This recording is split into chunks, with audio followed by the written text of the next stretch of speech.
नेहरू को लेकर पीएम मोदी का सनसनीखेज बयान। तुष्टीकरण की राजनीति पर पीएम मोदी का तीखा हमला। कांग्रेस पर बड़ा आरोप लगते ही सदन में मचा हड़कंप। पीएम मोदी के एक बयान ने बदला सदन का माहौल। आखिर क्या कहा, देखिए इस वीडियो में। वंदे मातरम के टुकड़े करने के फैसले में वंदे मातरम के टुकड़े कर दिए। उस फैसले के पीछे नकाब ये पहना गया, चोला ये पहना गया। ये तो सामाजिक सद्भाव का काम है। लेकिन इतिहास इस बात का गवाह है कि कांग्रेस ने मुस्लिम लीग के सामने घुटने टेक दिए और मुस्लिम लीग के दबाव में किया। और कांग्रेस का ये तुष्टीकरण की राजनीति को साधने का एक तरीका था। आदरणीय अध्यक्ष जी, तुष्टीकरण की राजनीति के दबाव में कांग्रेस वंदे मातरम के बंटवारे के लिए झुकी। इसलिए कांग्रेस को एक दिन भारत के बंटवारे के लिए झुकना पड़ा।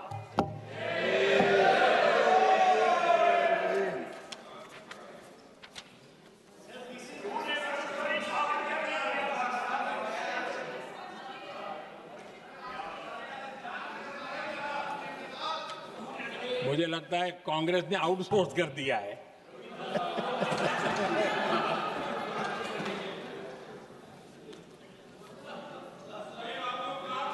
दुर्भाग्य से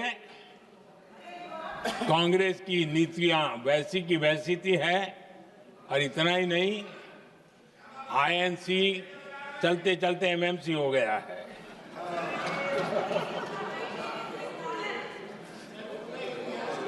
आज भी कांग्रेस और उसके साथी और जिन जिन के नाम साथ कांग्रेस जुड़ा हुआ है, सब वंदे मातरम पर विवाद खड़ा करने की कोशिश करते हैं। आदरणीय अध्यक्ष महोदय,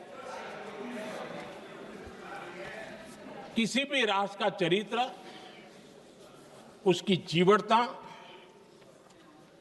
उसके अच्छे कालखंड से ज्यादा जब चुनौतियों का कालखंड होता है, जब संकटों का कालखंड होता है, तब प्रकट होती है, उजागर होती है और सच्चे अर्थ में कसौटी से कसी जाती है।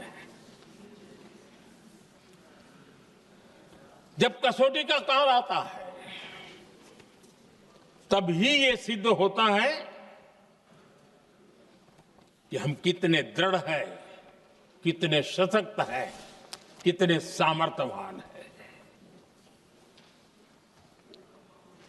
1947 में देश आजाद होने के बाद देश की चुनौतियां बदली, देश की प्राथमिकताएं बदली,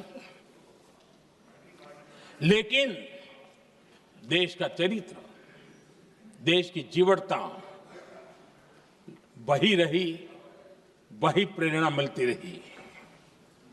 भारत पर जब जब संकट आए, देश हर बार वंदे मातरम की भावना के साथ आगे बढ़ा।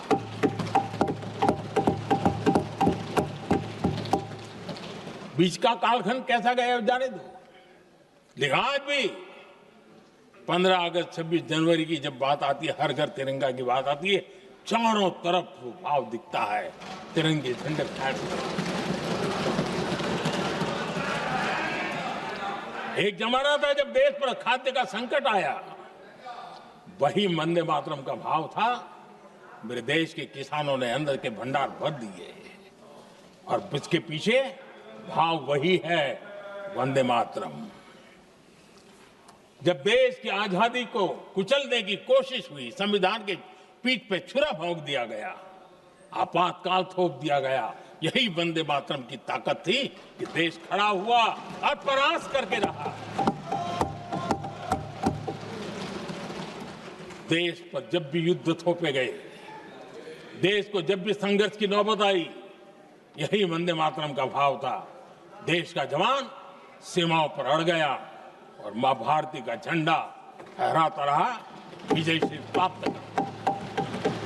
कोरोना जैसे वैश्विक महासंकट आया, यही देश उसी भाव से खड़ा हुआ, उसको भी परास्त करके आगे बढ़ गया। आदरणीय अध्यक्ष जी, यह राष्ट्र की शक्ति है। यह राष्ट्र को भावनाओं से जोड़ने वाला सामर्थ्यवान एक ऊर्जा प्रवाह है। ये चेतना प्रवाह है। ये संस्कृति की अविरल धारा का प्रतिबिंब है, उसका प्रकटीकरण है। ये वंदे मातरम हमारे लिए सिर्फ स्मरण करने का काल नहीं, एक नई ऊर्जा, नई प्रेरणा का लेने का काल बन जाए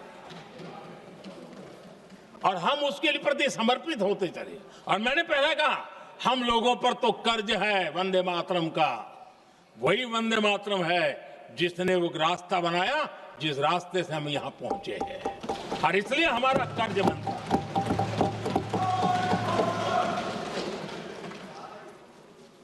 भारत हर चुनौतियों को पार करने में सामर्थ है। वंदे मातरम के भाव की वो ताकत है। वंदे मातरम ये सिर्फ गीत या भावगीत नहीं, ये हमारे लिए प्रेरणा है। राष्ट्र के प्रति कर्तव्यों के लिए हमें झकझोरने वाला काम है और इसलिए हमें निरंतर इसको करते रहना होगा। हम आत्मनिर्भर भारत का सपना लेकर के चल रहे हैं, इसको पूरा कर रहा है। वंदे मातरम हमारी प्रेरणा है। हम स्वदेशी आंदोलन को ताकत देना चाहते हैं।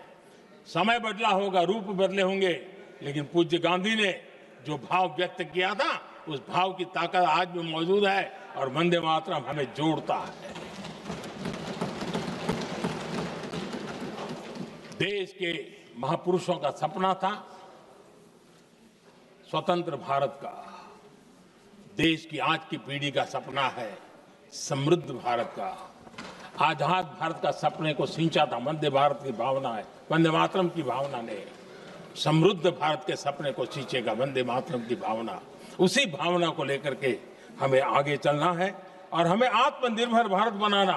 2047 में देश विकसित भारत बन के रहे।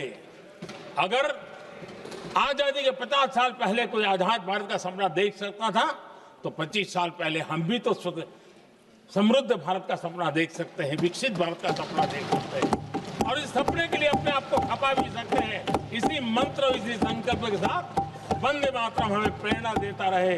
वंदे मातरम का हम ऋण स्वीकार करें, वंदे मातरम की भावना को लेकर के चले, देशवासियों को साथ लेकर के चले, हम सब मिलकर के चले, इस सपने को पूरा करें।